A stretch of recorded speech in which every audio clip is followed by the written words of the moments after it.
Chapter 5 आधुनिक समय में मानसिक उपचार। अब हम मेंटल हीलिंग के नए टेक्निक्स के बारे में जानेंगे। अनुपस्थित उपचार एब्सेंट ट्रीटमेंट का अर्थ। एक औरत लॉस एंजलिस में रहती थी और वो कोरोनरी थ्रोम्बोसिस से पीड़ित थी। वो जेल में मरना नहीं चाहती थी, इसलिए उसने प्रार्थना की, मैं जहां भी हूँ, मेरी माँ की सारी दुआएं मेरे साथ है। मेरी माँ मेरे साथ है और जब तक मेरी माँ मेरे साथ है, मैं कभी भी बीमार नहीं पड़ सकती।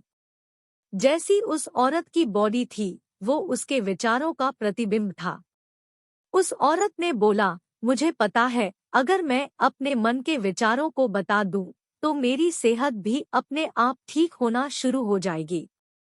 और कुछ हफ्ते बाद वो औरत ठीक हो गई। और ऐसी ठीक हुई मानो उसे कोई बीमारी कभी थी ही नहीं। आप अगर अपनी माँ को भगवान मानते हैं, तो आपके अवचेतन मन, सबकॉन्शियस माइंड के लिए आपकी माँ भगवान है, जो आपके सारी परेशानियां दूर कर देती है। अपनी माँ के पास हम कंप्लीट महसूस करते हैं, और आप भी इसी तरह आपके विश्वास बना सकते हैं। अवचेतन मन की गतिज क्रिया, किनेटिक एक्शन को मुक्त करना। आपने ऑरा क्लीनिंग के बारे में सुना ही होगा। अगर नहीं सुना तो कोई बात नहीं, इसको ध्यान से समझिए। ऑरा क्लीनिंग एक प्रोसेस होता है जिसमें आपकी सारी नेगेटिव फीलिंग्स को बाहर निकाला जाता है, सिर्फ प्रार्थना करके और हाथ को पूरी बॉडी पर घुमाकर। ऑरा क्लीनिंग थेरेपिस्ट भी होते हैं जो अपॉइंटमेंट लेते हैं और सभी क्लाइंट्स के दर्द को एसीयू प्रेशर की मदद से और मॉडर्न टेक्निक से आपको ठीक कर देते हैं। चैप्टर 6 मानसिक उपचार में व्यावहारिक प्रैक्टिकल तकनीकें।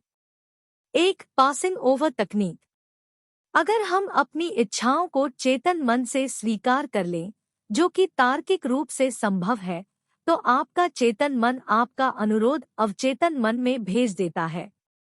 और जितना आप कॉन्शियस माइंड में बार बार रिपीट करते हो, मैं लाइफ में बहुत सक्सेसफुल हूँ, मैं पढ़ने में बहुत अच्छा हूँ, या फिर जो भी आप चाहे, तो एक समय के बाद आपका कॉन्शियस माइंड आपके दिमाग का ढक्कन खोल देता है और वो जानकारी आपके अवचेतन में सीधे चली जाती है और आप उसी तरह से एक्ट करने लगते हैं।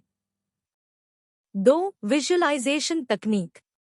सबसे पहले हमें अपना दिमाग शांत करना है और फिर जैसे हम किसी भी चीज को अपनी आंखों से देखते हैं, उसी तरह आपको अपनी आंखें बंद करके इमेजिनेशन में अपने गोल को देखना है।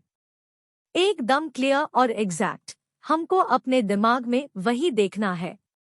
यहाँ हम एक वास्तविक जीवन का उदाहरण शेयर करते हैं, जिससे आपको सब क्लियर हो जाएगा। निकोला टेस्ला सबसे पहले किसी भी नए आविष्कार का अपने दिमाग में पूरा विजुअलाइजेशन करते थे और फिर वो उसी इमेजिनेशन में 3D रोटेट करके उसकी डिटेल्स देखते थे। उसी तरह आपको भी एकदम क्लियर विजुअलाइजेशन करना है।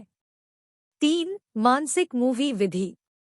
पुराने लोगों की कहना, एक तस्वीर 1000 शब्दों के बराबर होती है। यानी एक पिक्चर में 1000 वर्ड्स को समझाने की ताकत होती है। जिस तरह आप एक्ट करेंगे, उसी तरह आप बन जाएंगे। मानसिक मूवी विधि मेथड सबसे ज्यादा संपत्ति बेचने के व्यवसाय में इस्तेमाल होती है। चलिए समझते हैं ये कैसे इस्तेमाल होता है। हमें अपने ही मन में सबसे पहले खुद को संतुष्ट करना है और सोचना है, आपने जो प्रॉपर्टी का प्राइस रखी है, वही सबसे अच्छा प्राइस है बायर्स के लिए।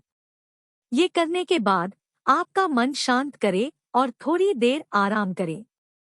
सभी परेशानियों को जाने दे और स्लीपी स्टेट में खुद को लेकर आई हूँ।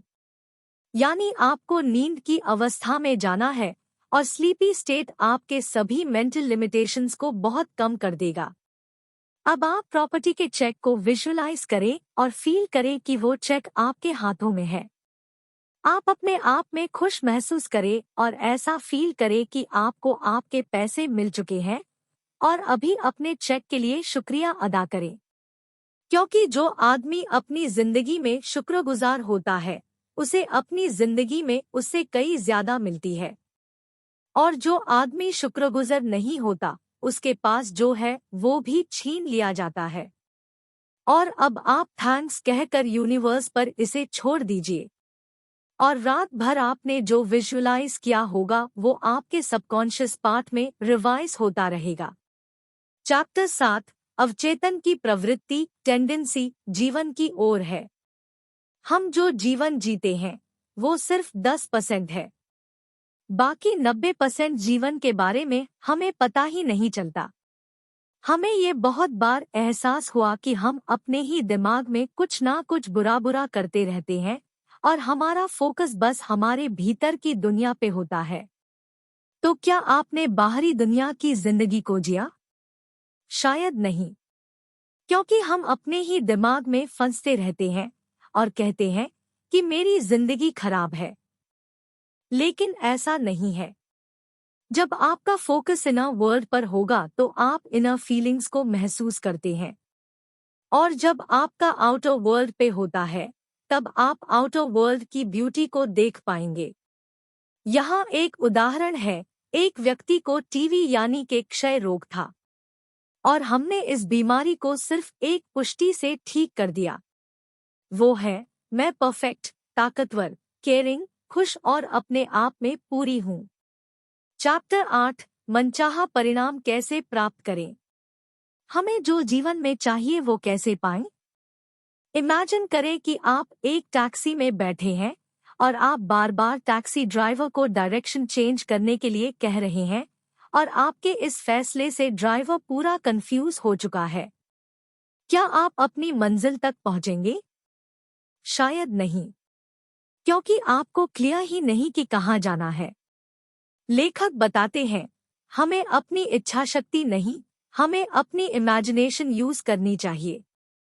आपको अपने लक्ष्य का एंड विजुअलाइज करना है, जहां तक आपको पहुंचना है। और जैसे वह आप विजुअलाइज करते हैं, आपके लिए सारे रास्ते खुलना शुरू हो जाते हैं। अगर आपको शक हो तो आप करके देखें। बस ये ध्यान रखिए कि आप जो कल्पना कर रहे हैं उसे रोजाना जारी रखते हैं, क्योंकि अनुशासन से आप लगातार कार्रवाई करते हैं। बाइबल बताती है, जो लोग इस धरती पर जन्म लेते हैं वो लोग चेतन मन और अवचेतन मन दोनों को सही से उपयोग करना सीख गए तो कुछ भी पा सकते हैं।